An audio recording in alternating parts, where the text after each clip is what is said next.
અને ભગવાન ગોપીઓના ઘરે જઈ અને માખણની ચોરી કરે એનો વાંધો નહીં, પણ ખાવું એટલું ખાય અને બીજું બધું ઢોળી નાખે. એટલે વળી પાછા ભગવાન એમાં શું કરે, આમ છબછબિયા કરતા હોય.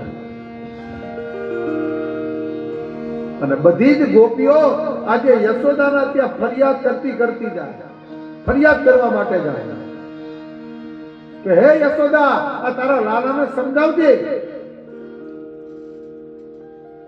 અમારા ઘેર આવે છે, ખાય એનો વાંધો નહીં, પણ ખાય નહીં એટલું તો ઢોળે છે, બગાડ કરે છે.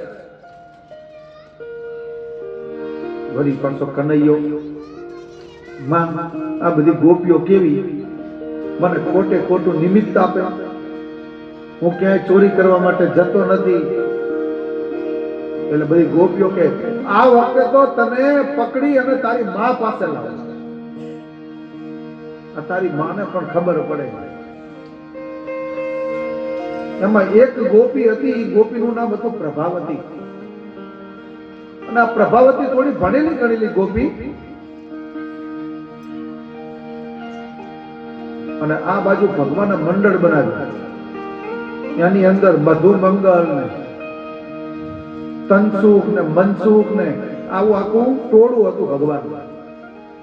એમાં મધુ મંગલ જે છે ને એ કોનો દીકરો, આ પ્રભાવતી જે ગોપી છે ને એનો દીકરો આમાં ભેગો ચોરી કરવા.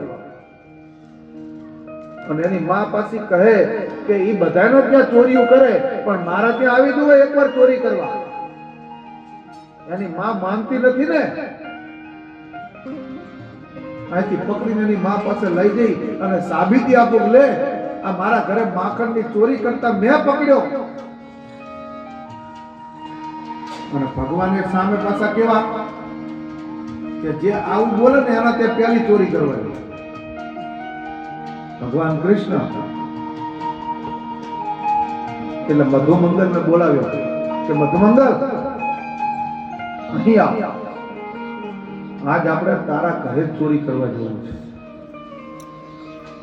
એટલે મધુ મંગલ કે મારી મમ્મીને જો ખબર પડી જશે ને તો આપણને બધાને મારશે.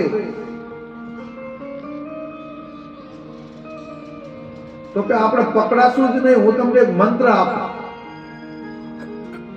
એવો તે કયો મંત્ર? એ કે આપણે જ્યાં પણ ચોરી કરવા જઈએ ને ત્યાં હું તમને બધાને મંત્ર આપું, એ મંત્ર બોલવાનો એટલે ચોરી